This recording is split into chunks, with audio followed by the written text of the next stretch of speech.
I definitely recommend a franchise over starting a business because the systems that are already proven, obviously you have to vet it out and you can kind of look and see and take a calculated risk. And obviously when it comes to franchising, you want to make sure that there's opportunity to scale. The way that it makes sense is, hey, I'm going to buy 10 of these, I'm going to make 150 per location between 10 of these. Now that's a different story.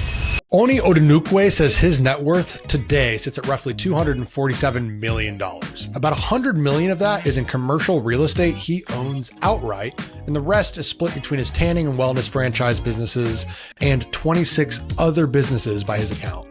But how he got here is unusual. He's the son of two Nigerian immigrant doctors. His mom is a pharmacist and his dad is a surgeon. He was on track for medical school in Arkansas until a stranger financed a supplement store for him. And after he tasted the lifestyle of building businesses, he realized he never wanted to stop building. What originally started as an afterthought tanning salon grew to 7 locations by the time he was 30.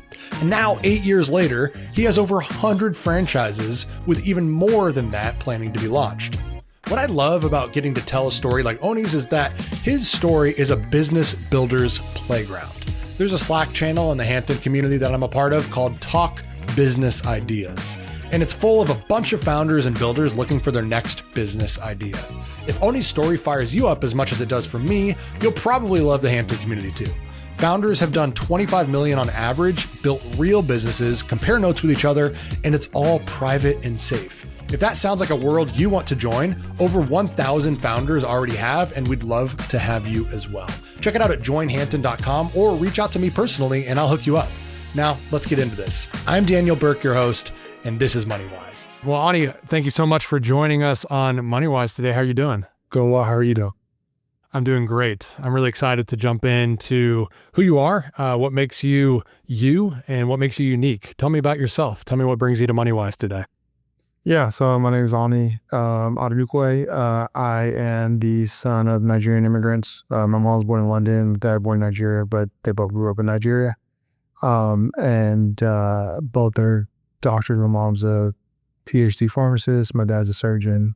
So I would say growing up was upper middle class, middle class, upper middle class, probably. But my parents, they live very modest lifestyle. So probably more middle class. I was going to follow in their footsteps. I was going to go to med school. So I went to college for 4 years. Went to nursing school. And actually dropped out my finals week my senior year. And then I ended up finishing my degree about 5-6 years ago, but got into business at 21, formerly a bodybuilder. And so had an opportunity where somebody would owner finance a supplement store for me. So started doing that, did really well with that. Within 6 months was looking at location number 2. Location number 2 was too large for a supplement store, so wanted to bring another modality in, and ended up being tanning, and that kind of has led me to where I'm at today. What did your parents say when you told them you were opening a tanning salon? That's a big difference from nursing school, medical school to tanning business operator. I mean, what was their reaction? They weren't fond. I think that that time I signed at least 2009.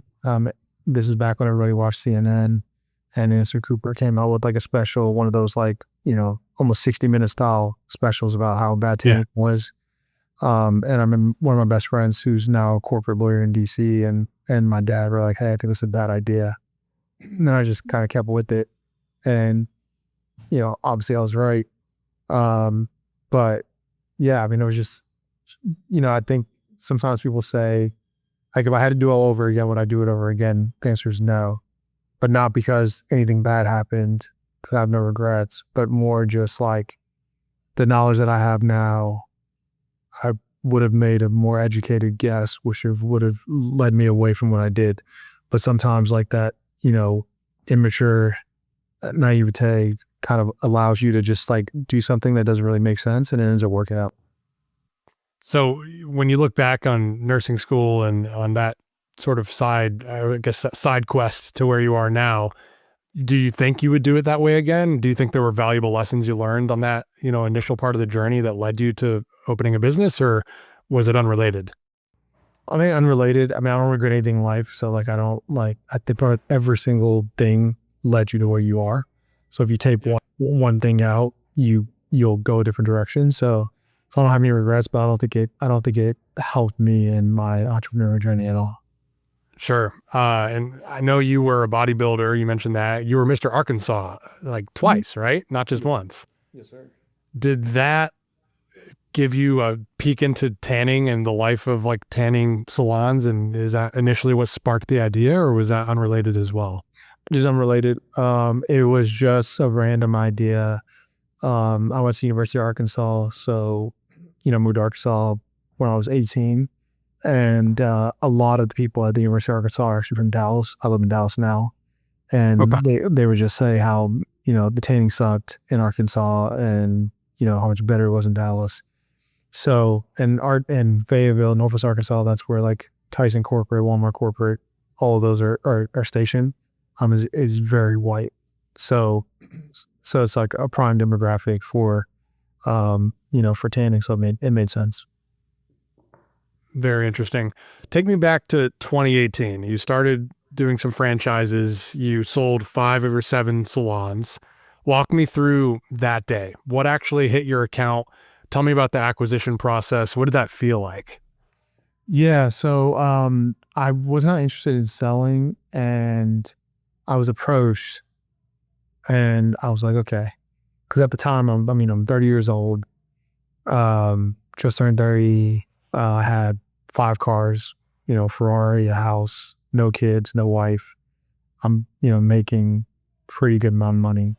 And, I get this opportunity, and somebody, they approach, and I'm like, the guy who connected us, he told him, he was like, hey, this is not a guy that you offer like $1 million to, and he's going to just, accept it. So they already kind of knew that going in. I said, hey, you guys can come down if you want to. That was Palm Beach Corporate, and which is like the largest chain in the world, also based in Dallas. I was like, you guys can, come in town if you want to. We can go look at the stores, whatever. We went to dinner that night and basically said, hey, this is where it needs to be. And I'm going to London in a week with my new girlfriend at the time. And if we have to close before I go, or we just want to do the deal at all. I said, Wow. that's not much time, whatever. And I was like, that's my terms. They said, okay, well, let's get to work. We need access to your data and all these other things. So I gave them the access. We're closed in a week. After, everything was paid, I received 2.3 million. And I kept retaining two locations that I ended up, selling for 2.5 million. So yeah. But I took that 2.3 and then, curtailed that into how, what I have today. Sure. And you mentioned you had already purchased a number of cars. And so 2018, you're already wealthy. So walk me through some of the different numbers of how much money you had in 2018, the sale of those 5 out of 7. And then now we're 8 years removed from that. How has your wealth grown over that time? Yeah. So I thought I was wealthy then. I had no real assets besides a house. I think I bought that house for 260 million or 260,000 or 260 million would be 290,000, crazy. something like Yeah. that. So I was just like, I think very like much like any probably late 20s, early 30s that's making over Sure. $500,000 a year. I would say my net worth back then, so at 30, my net worth was probably 3 to 4 million. Okay. Something around there. My net worth today is let me my research. 247,670,000. So around 250 is net worth today. So I've pretty much doubled my net worth every year. for the last 8 years. So And how does that break down? The two, let's call it 250 just for the sake of rounding. Where is that money now? Is that liquid wealth or is that in assets? Tell me about that. So about 100 million in commercial real estate, 194 million in business, and a little less than 10 million in cash and equities. And public equities like index funds, or what does that cash account look like? Yeah. Index funds, crypto, money market accounts, all those. So the majority is in a split between business and private assets, which we know you could sell a franchise sort of whenever, which I'm interested in. We're going to come back to that in a second because I would like you to explain more about the franchising operation to me. But you said 100 million in commercial real estate. What does that mean? So I own like I own the building I'm in right now. So this building I bought for 5.5 million. It's now worth a little over 12 million.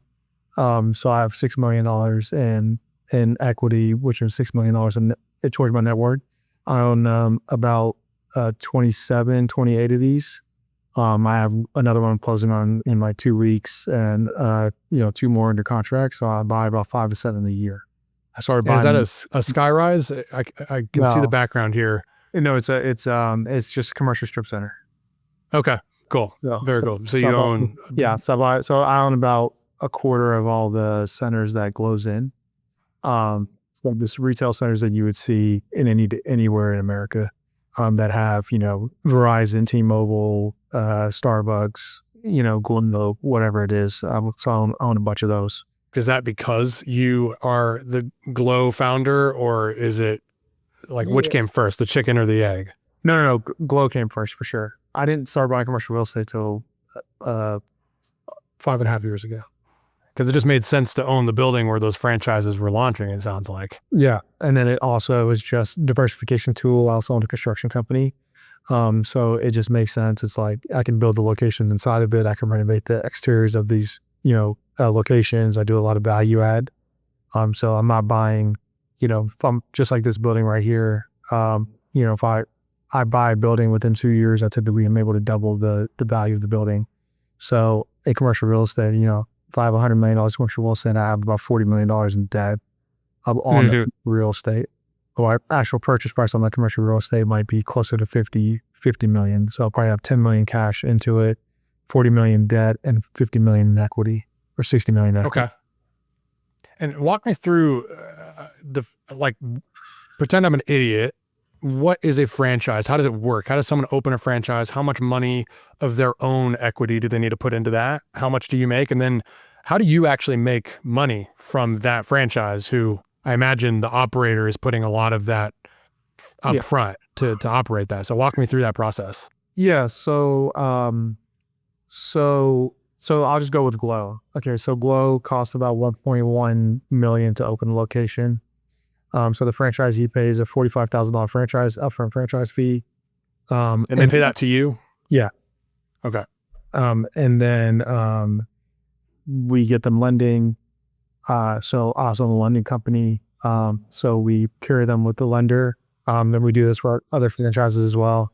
And get a percentage. The bank basically pays us a commission for it. So we get them the lending. Typically they put down about 10%. So they'll put down about $120,000 to $150,000 down on the loan. And then they get built out, they open. Once you open, you pay 9.5% of all your revenue to corporate, which I own. So that's pretty much how it works. And then obviously we have corporate expense, like we, own a building and we have staff and corporate, corporate staff and all that. But it's a pretty profitable, once you get to a certain level, over 100 locations, it's pretty profitable. And so we're at that level. And so now with franchising, Blackstone bought Jersey Mike's for $8 billion. They gave a 40x multiple of franchise revenue, not profit revenue. So when anything that Blackstone and BlackRock does, every PE firm basically copies. So now franchising is a huge asset class for PE. So PE is offering anywhere as long as your, EBITDA is, above, for sure. And they're not sharing anything below 2 million, but 5 million and up. So they're offering anywhere from, 28x up to 40x multiples. Whoa. So that, that is kind of the valuation. I mean, I had an offer last June for 49% of Glo for 250 mil. I turned it down. Really? Why'd you turn it down? It's a good question. My wife asked me that question. I think that I was not, I've sold before and obviously I got a lot less, but $2.5 million, 8 years ago was the same thing to me as $250 million today. That sounds very weird, but that's, based on what I make and how I feel and all that, that's pretty much the same thing. And I sold last time I was lost, because I've been doing this for so long and I enjoy what I do. And I have like my sister's a franchisee, my dad's a franchisee. All my best friends are franchisees. There's people that I met through this process that are really good friends now that are franchisees. And I know that a lot of times PE comes in, they kind of fuck shit up, to lack of a better way to say it. So I just didn't feel, like, hey, what's my off ramp? Because the reason why I sold and got back in, if I wasn't to get back in, I would have never sold in the first place. Sure. But it's because I just didn't know what else to do. I'm really good at what I do now, so why not just keep doing what I'm doing? So that's why I did. So I didn't have that thing. Since then, I've opened a few more franchises. A nail salon, subscription-based nail salon concept, as well as a coffee shop. That's also going to be a franchise. So since then, I've added a few other things. So now I feel more comfortable also understanding how it works, where, you don't have to, even with them saying 49%, 49% means I still have control, right? So, so as long as I'm not losing control and I understand, hey, I'm just taking money off the table more or less than I am, getting rid of my baby in a sense. So those are the things that I kind of had to understand. So if that opportunity presented itself again, I would probably say yes now. Onyi already had one exit under his belt, 2.3 million in 2018, which at that time felt like a lot of money to him. So when private equity came back a few years later, offering him $250 million for less than half of Glo, you'd think that'd be an easy yes. But he said no. And it wasn't because the math didn't add up, but it's just because he didn't know what he'd actually do next. It's a strange kind of problem to have, but it's a real one that so many founders I talk to resonate with. The better you get at something, the harder it gets to imagine walking away from it. This is the exact kind of conversation that I have every day inside of Hampton. Founders compare their offers, exits, and what actually changes once the number gets a lot bigger than they were initially expecting. Hampton is a community for people doing real revenue who want to talk about this stuff with their peers, not for an audience. If you're looking for that group of people who will legitimately make you a better founder, exited founder, CEO, business builder in general, click the link in the description or check it out at joinhampton.com. So I guess what's changed, because your reasoning for turning it down the first time is solid reasoning. What's changed with your mindset and your hopes and your dreams from turning it down to now that you would accept it if offered it again? Understanding like the leverage, understanding, nothing really changes if you negotiate it correctly. And understanding all those points. Cause I've had a couple of friends that are founders of franchises that are in the process of, basically, cashing out, not fully. And so understanding that process now, makes me feel a lot more comfortable. And then also having that off ramp. So that thing that is my next thing that I can go do. So understanding those things. Yeah. So it sounds like money, you mentioned 2.5 million and 250 million, like doesn't make a difference. What are you actually spending every month that it sounds like more money doesn't really make any difference for you anymore? Tell me about what you spend per month that makes that reality. What am I spending per month? I would say like personal, you're saying like, Yeah. What do you spend per month? I would say about 75 to 100,000 a month. Some months are 50, some months are over 100, but probably on average, somewhere around there. And what does that break down to? Travel a lot. I have a full-time driver. I have a bunch of chauffeur cars. I have a live-in nanny. I have, a few houses, one in Dallas, one in Tampa. Probably goes up significantly here soon. Building another house, the mortgage on that's probably going to be about 50K a month. About to buy a ranch, so that's probably another 25K a month. So, yeah, I mean that's really Okay. it. What do you spend on the live-in nanny? I'm curious. Not much. Living nanny's probably $4,000 a month. Okay. Yeah. We have 2 kids and a third on the way, and I'm always curious. I'm like, that would be nice. That would take a load off. It's A live-in nanny. 100% worth it. 100%. And you said you have a driver and chauffeured cars. So tell me the difference there. Why do you have both? So I have a driver who drives my so like I don't know if you know like the Metris vans, like it's like the small, yep. So I have a couple of those. I have one of the big Sprinters. I have Escalade. I have a Rolls Royce. So these are all cars like I can be driven in. So I have a driver. Gotcha. Only driver, drives me wherever I need to go. It's just a lot safer. Because I work all the time. So yeah, that's just another expense. And how does that work? You call them up and they're on hold for you? Or do they have a number of clients they work with, or full-time with you? Right, it's full-time with me.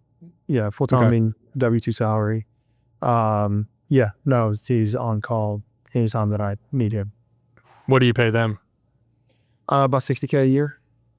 That's cool. That's very cool. Do you drive a lot? I mean, I'm curious what that comes out to hourly in a week. How often you drive somewhere? Not really. Not too much, but like if we have like my wife's pregnant right now, so we have like say doctor appointment this morning. He comes to the house, picks us up, drops us right off at the front. We go in. I might have one other appointment. So I mean, he might drive 20 hours a week. And then some weeks, it might even be, or like sometimes, my parents have like a ranch in Oklahoma that's like 2.5 hours from Dallas. So I send the nanny and the kids up with him and he drops them off and then he'll go back and pick them over. Things like that. But sometimes I go travel a lot, so I might be gone for a week. So he doesn't do anything for a week. He still gets paid. And are you traveling for Glo or for personal? A mix. I mostly business in general. But I'm doing Diary of a CEO next week in London. So but my grandma and my mom's whole family lives there, and my birthday's next week. So we'll go there for my birthday and then also do the podcast and come home. So it's like, I make work, also fun. That makes any sense. I love that. Yeah. I think, you're an interesting guy. I mean, that's a good life. I remember when I saw something you had said way back when you started, and it was that your goal was 10 million, and you've obviously blown past that goal. So my question is, at what point did you have enough where any more money wouldn't have made a meaningful amount of difference in your life? Well, I always tell people, I say, there's no difference between 1 and 2 million. There's a big difference between 1 and 10. There's no difference between 10 and 20 million. There's a big difference between 10 and 100. So unless I am able to 10x what I have, I'm not going to double the amount of work that I have unless there's an ability to 10x what I have. And then there's also that very, if I'll probably have a liquidity event in the next 12 to 18 months, right? Where I'll clear it, minimum 100 million cash. once you get to that 100 million cash, right? Because I have a net worth of $250 million right now, but I don't have that, not even nearly in cash. That was only like 4%, right? Yeah.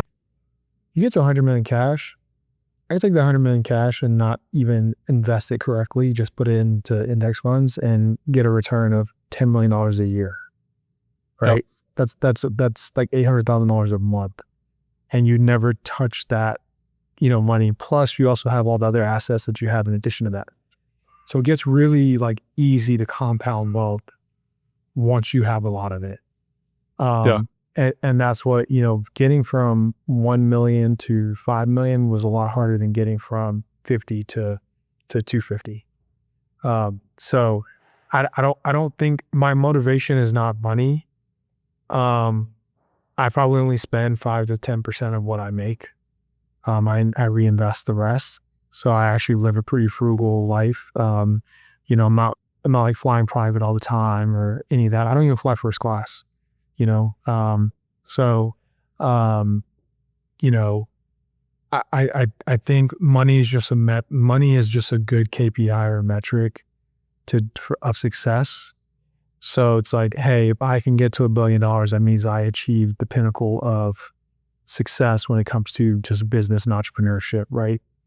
Not, hey, I need $1 billion because I can't live life to its fullest with $1 billion, because I would never spend that. Like I couldn't really see myself spending more than probably $2 million a year, like ever. Yeah. I just don't see how that's even possible, right? So if that's the case, I can live from now till I die and still pass on a pretty good inheritance for my kids, spending $2 million a year, and I would have to earn another $1. You mentioned you have a $75,000 to $100,000 monthly burn, and you're spending about 5 to 10% of what you make. So are you paying yourself about 10 to 12 million a year in salary from Glo, or I guess where did the 5 to 10% come from? No, so Glo is probably, I don't know, maybe like 7 or 8 of that. And then obviously cash flow for commercial real estate. And then I have 26 separate businesses. Glo's only one. Okay. But and the nail salons and all that, different businesses. Yeah. That, not even counting that, those are new. But I have, a construction company that, does a couple million a year. And all these other, businesses. So, in total, it's around there. Yeah. You mentioned legacy. Your wife is pregnant. Is that your first? Third. That's what I thought. I didn't want to assume. So you have 3 kids. How do you think about money, legacy, what you leave to them when you're gone? Yeah. So, I mean, I think that's like something that I think about a lot, actually, because you kind of think about it, and anybody who's been successful, a lot of times they like started from nothing, right? And there are a lot of people who, like Bill Gates' dad was one of the best attorneys in Seattle, and he became the richest person in the world. But there has to be some type of like struggle that's associated. So like even it's an artificial struggle. So figuring that out and not giving too much to your kids, or, hey, when you're 25 years old, you inherit $50 million or, whatever it is, like you're not helping your child by doing that. So, like, how do you help them to grow and build and make sure that the wealth that you created is actually like generational? A lot of people say generational wealth on spikes, like a tagline, bullshit, whatever. But like, how do you make sure this actually truly generational? And kind of some of the things I've thought about is like, instead of giving them any type of real money as an inheritance, it's more like you get your first home, your first wedding, school's 100% paid for. And this is every generation. And basically having a family office and allowing the money to compound, and getting a life insurance policy on every single kid as they're born, and that life insurance policy pays back to the trust. So doing those type of things that kind of give you a hand up, not really a handout. Because if you give somebody, $100 million that has never been able to earn $1 million, they're just going to blow it. Yeah. I mean, that's why people who win the lottery go bankrupt so often. It's you don't know how to make money, so you don't know how to deal with the amount that comes with it. Do your kids know how good they have it right now? No, not at all. Like they just think daddy's at work and just living normal lives. I mean, are they in public school or private school? I mean, who are their peers? Public school, but really a really good public school for the 6-year-old, and then the little one stays home with the nanny, but probably going to start public school here in a little bit. And so yeah, so I mean, just trying to figure out what makes the most sense, because I have like pretty strong opinions about like homeschool versus public school versus private school, or I believe in public schools, and living like as normal of a life as you can, for your kids, rather than like creating this like bubble that they live in where it's not actual reality. Yeah. I guess what was your plan for, I don't want to say fabricating, because that's not right, but like fabricating some of the struggle? Because if you wanted, your kids would have, they could just not lift a finger their entire lives and be okay. So what's the thinking behind letting them experience some of the struggle and some of the hardship that comes with not having everything they could ever need? Yeah, so I mean, I think like, so my parents did that because obviously my parents had a little money. They didn't give us anything, like school, food, medical, no problem. But when it came to like, say, even clothes, it was, hey, we had 5 shirts and 2 pair of jeans, and like you had your Monday through Friday shirt, right? So we were, the kid that their parents on EBT has better clothes than we do, and my parents are doctors, right? So so that kind of like, we wanted those things, and that's what I got my first job when I was 13. And I had to get a worker's permit, because like we understood that, hey, if you want these things, that you have to actually go work for it. So I think my parents did a pretty good job with that when it comes to me, my sister, and my brother. So, and we're all 3 hustlers. So kind of just replicating that as well, which is hard because I'm a giver and I like to give, to people in my life. So it's going to be hard to like not do that as much with your kids. But I think there's an age where you can also tell by the kid, like, are you entitled versus, are they a good kid who's grateful? And also think guys and girls are different. I think you can spoil girls, and I don't think you can spoil guys. Interesting. Why? I've seen spoiled girls all the time that they get, anything that they want, whether their parents are rich or poor, and they turn out perfect, and they just want to impress their parents, especially their dad. And guys that I've seen spoiled, they never turn out to be anything. So interesting. Just, general data that not really scientific, but just what I've seen. Yeah. I have 2 boys and I have a 3rd boy on the way. So I'm like, my gears are spinning as you say that. I'm like, I wonder if there's some validity to that. Your social handle is Sweatpant Millionaire. Wow. What's that brand all about? Because as I listen to you talk, the thought that comes to mind is not Sweatpant Millionaire. It's like you're enjoying life. So I'm curious, like, where's the disconnect there? Maybe there's something I don't know about Sweatpant Millionaire. I mean, where did that brand come from? Yeah, no. So when I first started Arkansas, it was, even my first like 5 locations, I had to pretty much like sell myself and have like a cosign by some random white guy that was a business guy in the area, and nobody wanted to, rent to me or do whatever. And then once I got to a certain like financial status, I basically just said, I'm not dressing up for anybody. Like, I'm going to come as I am. Like right now I'm in sweats, right? And a Nike shirt. Love it. So this is kind of, obviously I dress up from times just because I feel like it, or fashion purposes, but I'm not dressing up for anybody. Like I'm not wearing a suit for a meeting. Like that's just, I come as I am. So that's kind of the representation of it, is basically, I feel like I'm at a point now where I can present myself how I want to. And 99% of the people I meet with work for me. And what I mean by that is, like, even if they don't directly work for me, any person who pays you, you work for. So if you're a vendor, if you're, anything. So if I am giving you money, that means you work for me. Only person who gives me money is my customers. So I don't have to dress up for somebody who's working for me. So I present myself how I want to present myself, and people respect it. It's very cool. It's like Naval just came out with a cool like calendar, philosophy opinion recently where he's like, my calendar is mine. You cannot find my calendar. You cannot book time on my calendar. If I choose to put something on my calendar, it'll be there. But I think that's like a similar mindset. Like I'm just going to come as I am. I'm going to dress the way I want. And, unless my daughter's getting married, I'm not going to wear a suit unless I have to, or unless I feel like it. That's cool. That's very cool. What kinds of things I would love to know when you, let's say when you made it, I don't know where in the journey that you would refer to that as, did you like buy your parents a house or did you like set them up? You sound like a giver. You said that yourself. What types of things did you give? How did you use finance and wealth for giving? Yeah. So, I mean, my parents have money, so their house is paid off. So I bought my dad his dream car, like a 7 Series BMW. I, would give my parents, certain things which they enjoy because they live pretty frugally. But really, I mean, the biggest thing, this is the thing I love about money is, I love being able to do for others. So like if something happens, like for instance, Michelle that you've been communicating with, who's my chief of staff, right?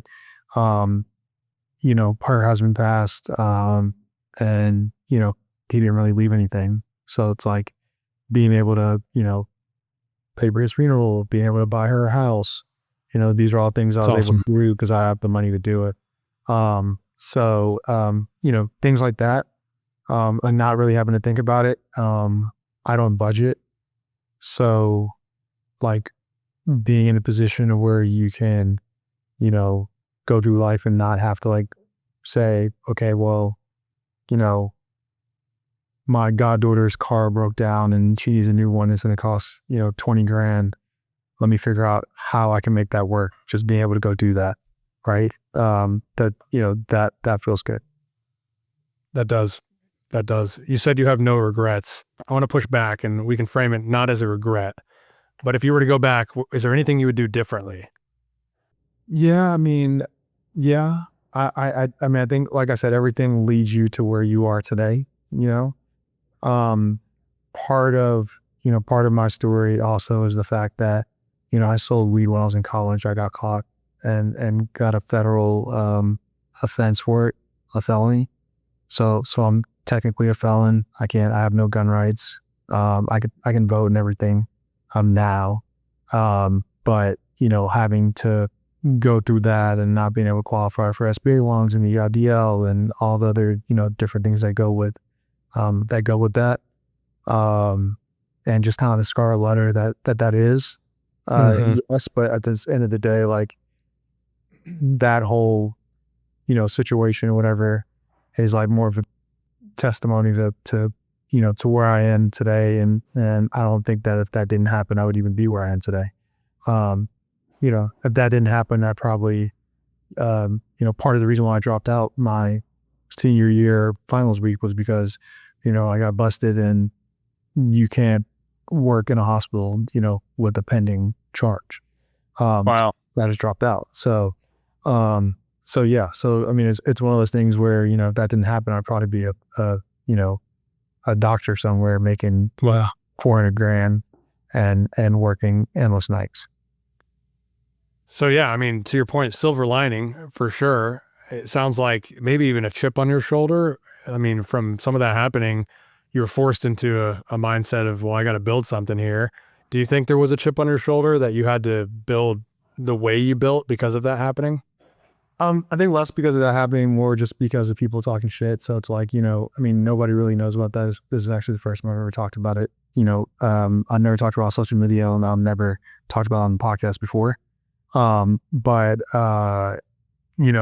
Back, this is 16, 17 years ago. So back, I was, 21 years old.